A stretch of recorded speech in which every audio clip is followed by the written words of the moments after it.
Hello and welcome to Indus News live from Islamabad. I'm Jawad Tehami and these are the headlines.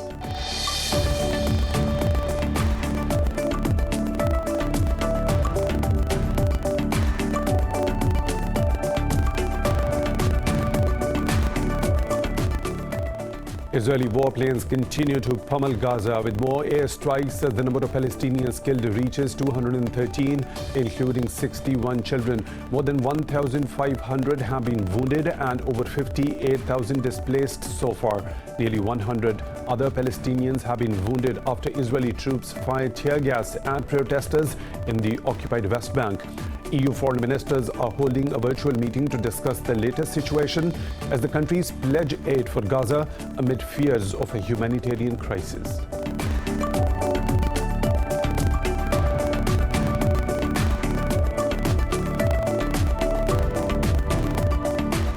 Pakistan says Palestinian Foreign Minister Riyad al-Maliki's participation in the UN General Assembly is being obstructed. Talking to media after arriving in Turkey, Foreign Minister Shah Mahmoud Qureshi said it would be a great injustice if his Palestinian counterpart is not allowed to attend the session. He added Israel's bombing is a blatant violation of human rights laws and Fourth Geneva Convention.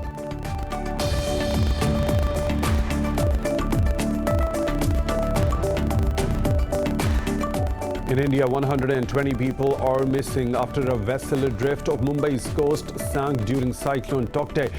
Officials said the vessel was carrying over 270 people when strong winds sent it adrift. They said 143 people have been rescued from the vessel, which was operated by a state-run oil company.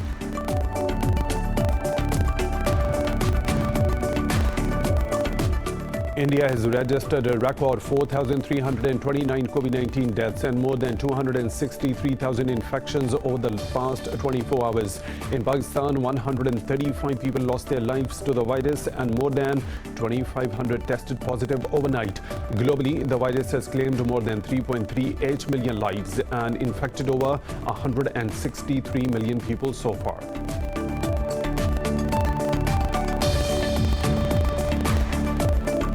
And in boxing, a proposed August bout between Tyson Fury and Anthony Joshua is thrown into doubt after a U.S. arbitrator ordered Fury to face Deontay Wilder for a third time in September.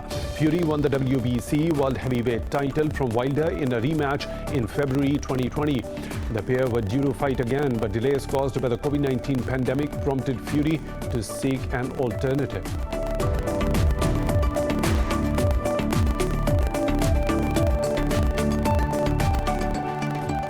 Those were the headlines and detailed stories right after a short break. Stay tuned.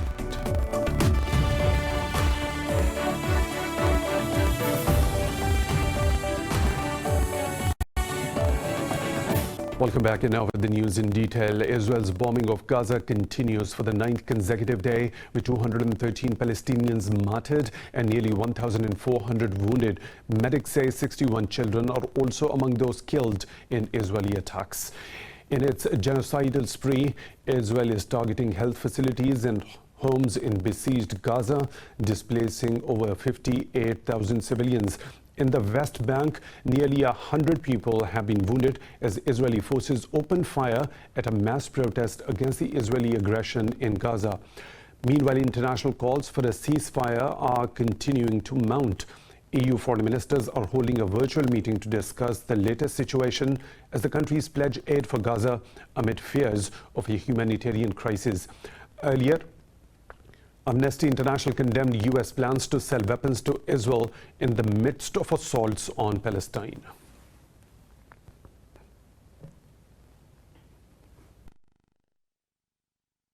Pakistan says Palestinian Foreign Minister Riyad al-Maliki's participation in the UN General Assembly is being obstructed. Foreign Minister Shah Mahmoud Qureshi revealed this while talking to the media after arriving in Turkey. Pakistan's foreign minister said it would be great injustice if his Palestinian counterpart is not allowed to attend the session. Qureshi said Islamabad and Ankara want to convince the world that it must act to stop Israel's bombing of Palestine. He said Pakistan is in the process of contacting and consulting various countries to stop Israel's aggression. The foreign minister said Muslims in the European Parliament should pressure their leaders to help Palestine. Pakistan's top diplomat said the bombing has cut Palestinians' access to hospitals, food, electricity, and the internet. He said that it will be regrettable if the international community remains silent on the Palestinian issue. In India, some 120 people are missing after a vessel adrift off Mumbai's coast sank during Cyclone Tauktae. The Indian Navy said 2 ships and helicopters have been deployed to assist the search. Reportedly, the vessel was carrying over 270 people when strong winds sent it adrift, but authorities say Tauktae has now weakened after slamming into the eastern coastal state of Gujarat. India's Met Agency has classified the storm as very severe, with sustained wind speeds of 160 kilometers per hour. So far, 16 people have been killed by the havoc wreaked by the storm, while 200,000 have been forced to evacuate. China's Foreign Minister Wang Yi has offered to host the intra-Afghan talks. He was speaking to Afghan National Security Advisor Hamdullah Mohib on a phone call. Wang said Beijing is willing to create necessary conditions to hold the talks in China. He added Beijing supports an Afghan-led and Afghan-owned peace process. The Chinese foreign minister said U.S. decision to pull out has caused uncertainty in Kabul, but he said peace is a general trend and the common aspiration of the international community. A UN General Assembly vote on a draft calling for suspension of arms and ammunition supply to Myanmar has been postponed. Diplomats said the process has been delayed in a bid to win more support. The draft resolution calls on the Myanmar military to end violence and accept the results of the November elections. Meanwhile, pro-democracy activists have taken to streets in different parts of Mandalay despite heavy presence of security forces. The locals also rallied against the military regime in the country's Sagaing region.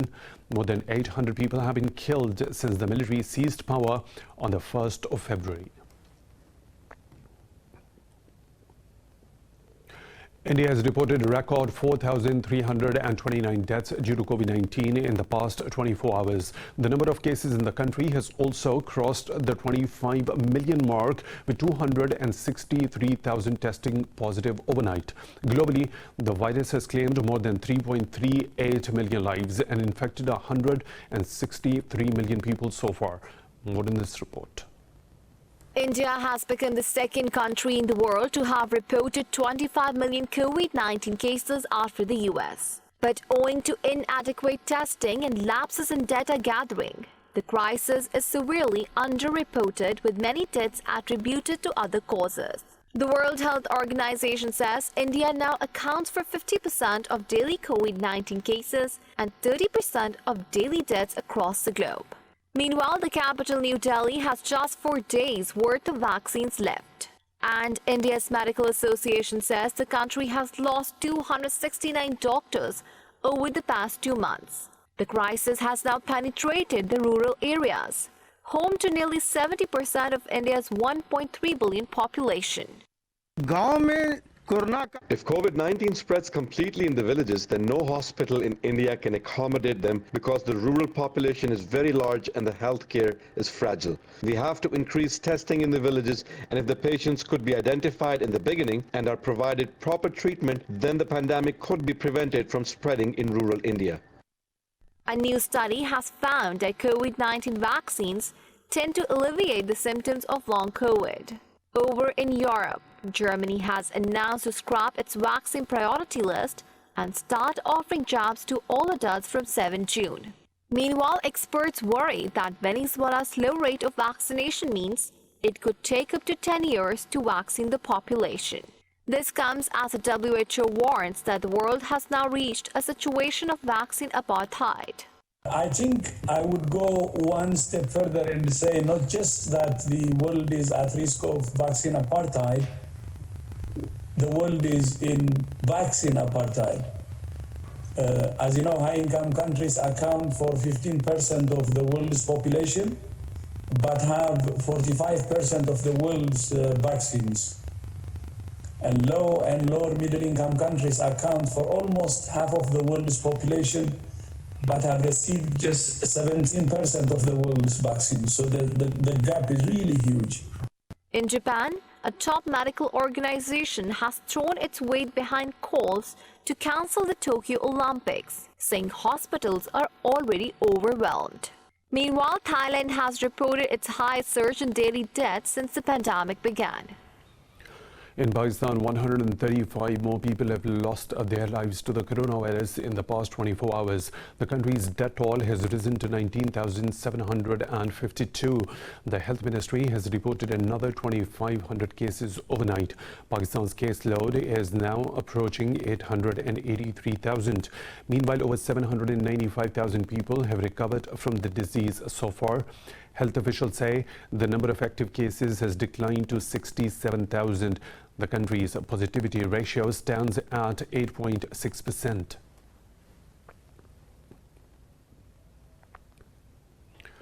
The U.S. has expressed concern over the recent military tensions between Armenia and Azerbaijan. National Security Advisor Jake Sullivan raised the issue in calls with Armenian Prime Minister Nikol Pashinyan and Azeri President Ilham Aliyev.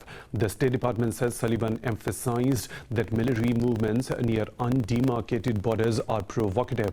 Sullivan welcomed ongoing communication between the two sides to resolve this issue peacefully. He underscored the need for the two countries to conduct formal talks to demarcate their international border. Sullivan also conveyed a U.S. commitment to peace, security and prosperity in the South Caucasus. The International Criminal Court has warned mercenaries and foreign troops in Libya that they could face prosecution for their crimes. Court's chief prosecutor has demanded an end to the detention centers allegedly used for committing crimes in Libya. Prosecutor Fatou Bensouda addressed a virtual meeting of the UN Security Council on Libya. Bensouda said the office has collected credible information and evidence on such criminal activities. She noted crimes committed on Libyan territory may fall under court's jurisdiction, no matter the nationality of the persons involved. Meanwhile, the UK welcomed a prosecutor's foreigners' withdrawal call and endorsed that the court has jurisdiction over this matter. About 5,000 migrants from Morocco illegally swam into Spain's northern African enclave of Ceuta. The Spanish government says one migrant had died in the attempt. Madrid says the migrants mostly include young people, 1,500 minors and many families trying to reach Europe. Foreign Minister Arantxa González says Spain is keeping calm over the influx and sending them back to Morocco. González said the Spanish and the Moroccan governments are in touch over the matter. Spanish authorities say they will also increase security presence in the area after the huge migrant influx. The U.S. Senate has voted to debate on a bill that would provide billions of dollars for technology research to compete with China. Senators voted 86-11 to move forward on the Endless Frontier Act, which is the base for the larger China bill. Senate Democratic leader Chuck Schumer called the bill a once-in-a-generation investment in American science and technology. He said the U.S. needs to lead in artificial intelligence, 5G and quantum computing before China determines rules for this sector. The bill includes $2 billion to boost semiconductor production and research for the auto and defense sector. A group of senators is also working on a measure to include $52 billion for microchips. Other China-related bills are likely to be included in the final package. More stories to follow right after a short break. Stay tuned.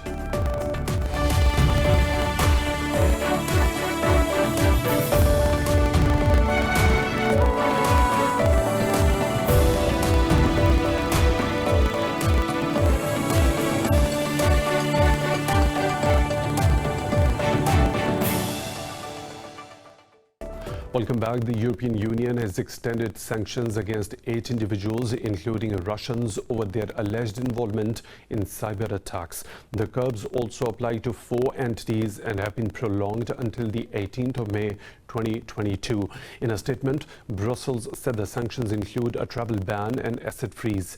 It said European persons and entities are forbidden from making funds available to those listed.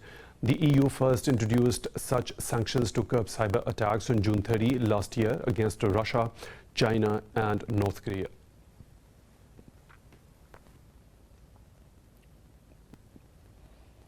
The European Union has drafted a new deal to facilitate the entry and residence of highly skilled non-EU workers. The draft deal between the European Parliament and Council aims to revamp the 2009 Blue Card work permit system. The deal will see the required salary threshold lowered and reduce the minimum duration of a work contract. It also introduces enhanced rights and the possibility to move and work more easily between the member states. The European Parliament and the Council still need to confirm the deal by adopting the new Blue Card scheme. The member states will then have 2 years to implement the measures into national law.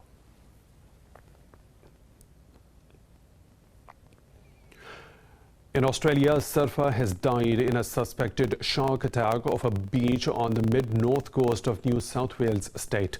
In a statement, police and emergency services were called to Turnkerry Beach after reports of the shark attack. The man suffered fatal injuries to his upper right thigh after being attacked while surfing. Authorities have closed the beach and the neighbouring Foster Main Beach. Last year, 8 people were killed in fatal shark attacks across Australia.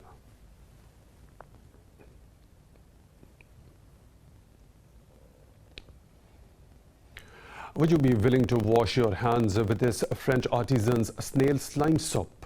You can decide whether or not after watching this report. Foams of slime bubble on Damien Desrocher's hand as he lightly touches one of the thousands of snails he keeps at home. The 28-year-old snail grower started using the gastropod fluid to make soap bars in December 2020. He then sells them locally in the northern French town of Wahagnes. He extracts the slime by tickling the snails, which he says is harmless. Bien sûr, ouais, tout est dans la dextérité. It's all in the dexterity of how you tickle. This one here is great snail that I have chosen. Look, I only touch it with my thumb and it foams. You see, it's not violent, it's simple. To make around 15 100-gram soap bars, Desrocher uses some 80 grams of snail slime. Since 2 grams of slime can be extracted from one snail, he needs at least 40 snails to produce this amount. Nous, on travaille sur des savons solides. We make soap bars through a process that allows us to produce the soaps in low temperatures, so it does not degrade the raw material, which is quite prized and quite delicate. In this material, we can find elements that are naturally present, such as collagen and elastin, which are anti-aging remedies. Desrocher is only one of the 3 artisans making the rare hygiene product in France. Although uncommon in Western cosmetics, snail mucus is considered a common ingredient in Korean beauty products.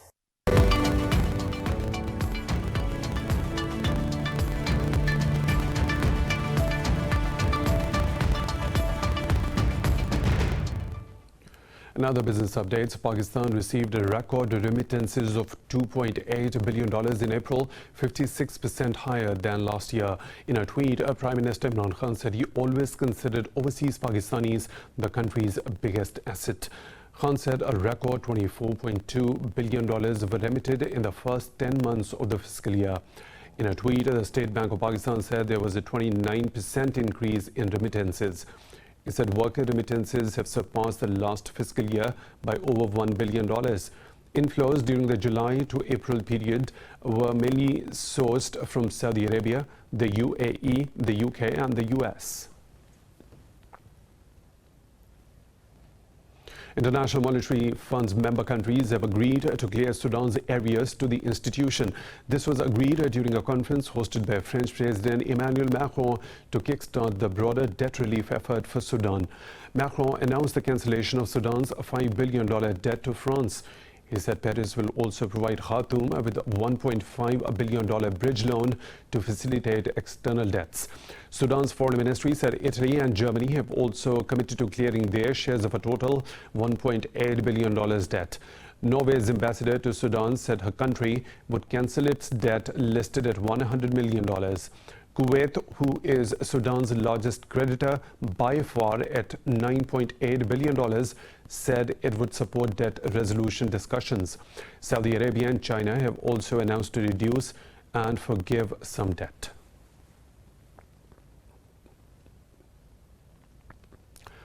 European stocks have edged up as global markets look to break out from the gloomy sentiment that was seen at the start of the trading week. Italy's FTSE MIB is leading gains, adding over 0.5%. London's FTSE and Frankfurt's DAX edged up marginally. The Pan-European Stock 600 and the CAC 40 in Paris have also gained fractionally. Earlier, all major Asian bourses gained as investors reacted to the release of Japan's first quarter gross domestic data.